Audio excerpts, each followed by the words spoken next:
Hey everybody, it's Jack Powers, and I'm back at you with Chronicle number 53 of the Chronicles of Captivity.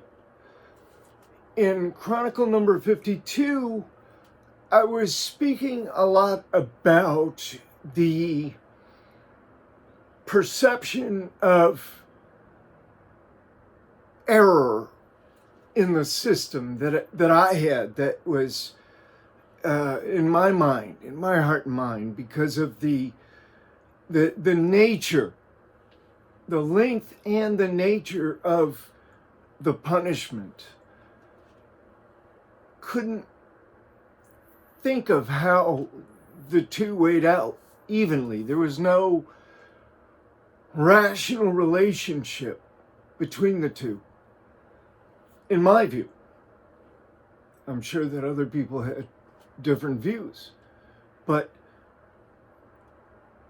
my point was that I had never done to others what was being done to me. And yeah, I had escaped, yes, but so what? You're supposed to like jail? You're supposed to try to stay there? I mean, it wasn't happening for me. I always wanted to get away from there, wanted to stay away from there, wanted to be away from there. Wasn't a place, because I just didn't like the atmosphere of a prison. It just didn't make, not because I couldn't handle it or deal with it, because I did. I could. It was just that philosophically, it didn't make much sense to me. How is this in any way helping society to become a better place? How is it helping? It didn't seem to be. Because, just throwing this kind of a thing, throwing a person into a cage is a very, very serious thing. Taking a person's freedom is a very, I don't think there's anything more serious that can be done to a person other than taking their life. But in some cases it's arguable. But taking their freedom, I think that's about as high on the scale as it gets. That's a significant issue. So if you're going to do that, then you ought to have some kind of really rational, intelligent grounds for doing so. And I couldn't see any. All I could see was that it was just all guesswork. The law was all just, I had when I first got to ADX and my property did catch up with me, I remember when it happened. It was 2 or 3 weeks after I'd been there. And then the property guy came around to my cell. I didn't know who he was. He said, "I'm so-and-so, officer so-and-so, I'm a property officer. I got some stuff for you." And so he brought this cart, and I had 8 boxes. And he says, "You're not supposed to have all this, but I realize most of it is legal work. So I'm going to let you go through it and get it down to, a few boxes, a couple boxes, whatever you can get it down to. Please do that for me." So he was cool, but I had all this legal stuff. And I'll tell you that there's a huge difference between there's just a lot of different levels in the criminal justice system when you get to the lawyering part of it.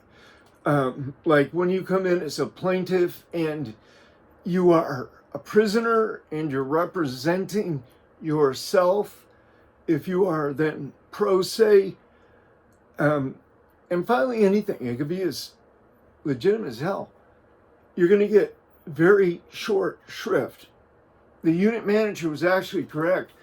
The district court judges were, in fact, protecting the so-called mission or jurisdiction of the Federal Bureau of Prisons in Florence. There's no doubt about it. No question that that's what was happening. But it happens all over, right? Not just there, not just limited, but if you're a prisoner and you're involved as a plaintiff in some kind of civil rights litigation or an appeal or whatever, you're not going to get the law. You're not going to get fairness in the interpretation of the law as it applies to your particular case. That's not going to happen. So what I'm saying is I got to the point where I had put this work together. I mean, it was correct. It was, and I kept trying. Boom, boom, boom, boom, boom. Many cases that I filed. And I got virtually nothing when I should have gotten something. So it showed me right away that I couldn't rely on the courts for help. This was just, here's the thing that people don't realize.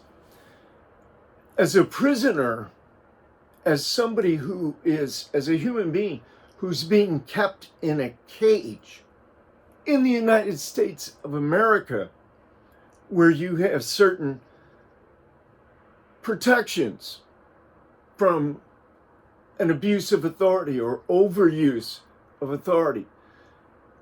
You have to be able to rely on the courts. You have to be able to go to the courts and try to get relief.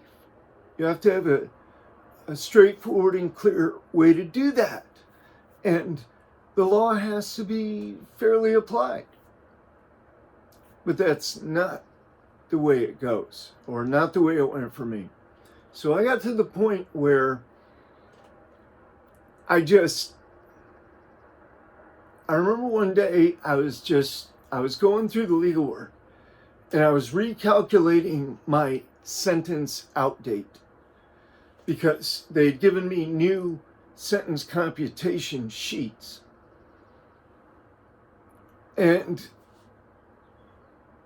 I saw where they were trying to, now since I had come to the ADX, they had recalculated my out date and had taken like 5.5 months or 6 months away so that I would have 5.5 or 6 months longer to serve before my out date.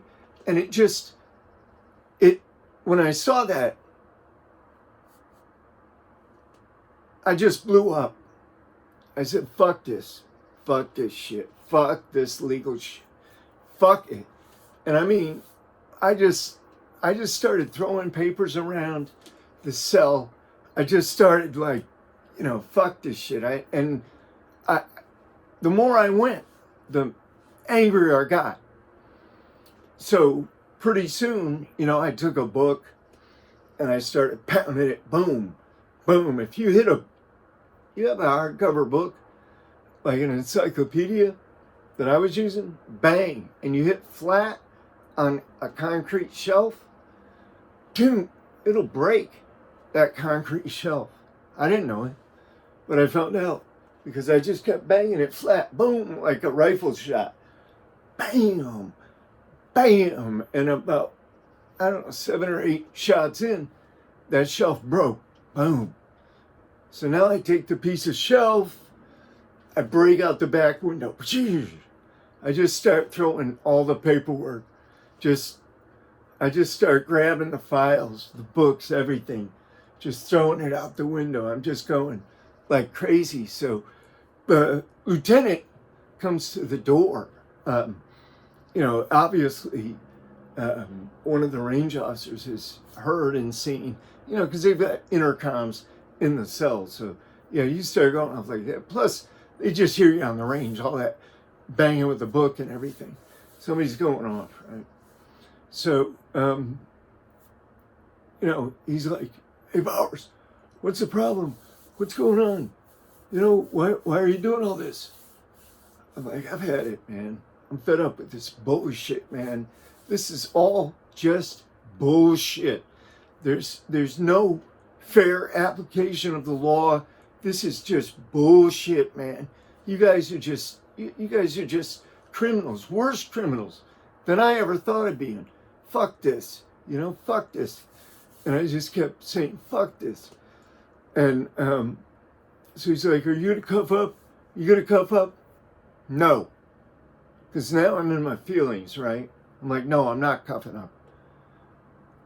Okay. He walks back down range. So, here comes one of the range officers, right? They usually put a towel or a blanket down out front if there's any water, or even if there isn't, they usually put one down so that the goon squad coming in can get some grip with their feet or something. I don't know. But usually they put one down. And so, like the range officer will come around and he'll throw one down by the door. And that's probably also used like when they're going to gas you, because they want to keep the gas in the cell. And that's the first thing they do. Like 15, 20 minutes later, here comes the lieutenant again. Now he's got the squad behind him. And you see him come. Jump, jump, jump, jump, jump. About, 5 deep. They got one with a video camera. They got the lieutenant off to the side. "Hey, Powers, we're going to give you one more chance to cuff up. If you don't, we're coming in." "I'm not cuffing up. Let's go." "All right." They open the outer food slot, and at ADX they don't just spray you with a can, not even a big can. They don't just spray you with the CS gas. They have a canister that's about 2 feet long and about maybe 8 inches in diameter. It's green. And it looks like a fire hose comes off the end of it. And they've got a lever. And what they do is it's on a rack. And they force this rack, like if you have the food slot covered, if you're barricaded. I wasn't barricaded. I threw everything. I should have used all those legal papers to barricade with, right? But I threw them all out the window and stuff. So I'm like in the cell without anything. But yeah, it was just, they shoved that in there, that nozzle. They hit that lever and it just fills up the whole cell. It sprays. And you're like, right away, you can't breathe. And then they'll tell the control to open the door. And they open the outer door and open the inner door, and they just come rushing into the cell. So each one of them, like when they came rushing on me, I was just standing there. My resistance was, by that time, I had perfected a couple of resistance type techniques. Like, for example, when I was at Fairton or other places, and Bureau of Prison staff or U.S. Marshals, they wouldn't take my property with me, or wouldn't bring my medications, or anything that they were supposed to do that they typically didn't want to do. I would just I would just go right down on the ground. I'd be handcuffed, shackled, belly chain, everything. I just quit walking. I just go right down on the ground and let them, if they want to drag me, if they want to carry me, whatever, I'm not going to cooperate in my transfer, in my transport from one place to another. I have to cooperate, right? I'm the one that has to actually move my legs and walk with them. And they rely on that. So if they want to rely on my cooperation, they've got to give me something in return. They've got to give me my rights. So whatever it is, I had already developed certain techniques. But I remember at FDC Philadelphia, before I got to ADX, when I was going through a lot of SOAR teams down there, they had the metal bunks that were about 14 inches off the floor. And I would, what I would do is I would take a stance and I'd say, I'd rev them all up, come get me, copper, you're not going to get me. And just a classic thing that correctional officers, like they're trained like bulldogs or something, right? And they'd think that I was ready to take them on, right? I'd be like in a stance and right in the middle of the floor. And then when they opened the door to come in, I just drop flat to the floor and roll under the bed. They couldn't get me. I mean, it was really difficult for them to get me out from under that bed, even with their little spray canisters and stuff. But yeah, I've been through probably, 20, 25,